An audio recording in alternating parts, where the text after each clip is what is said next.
John captures this vision when he writes this. I saw a vast crowd, too great to count, from every nation and tribe and people and language, standing in front of the throne and before the Lamb.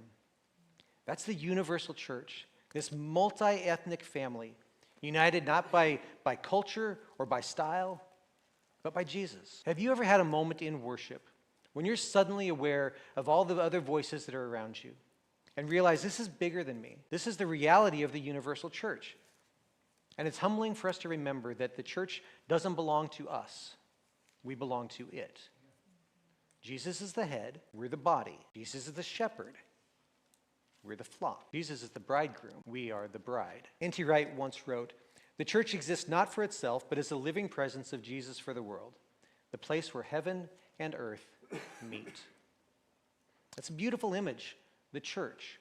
This global spirit-filled community, it's meant to be a meeting place between heaven and earth.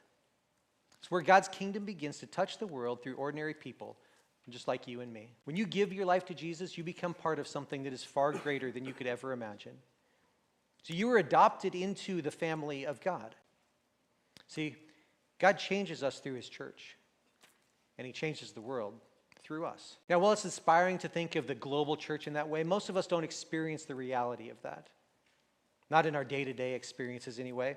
We experience the local church, the faces that you see every Sunday, people who greet you at the door, who pray for you and with you, who check in with you when you've been gone for a few weeks.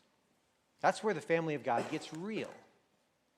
See, the universal church, it's a spiritual reality. One body in Christ across all space and time. But the local expression of that, the local church, is where that reality takes on flesh and blood. It's where we practice what we preach. It's where we learn to love and to forgive, to serve and to grow.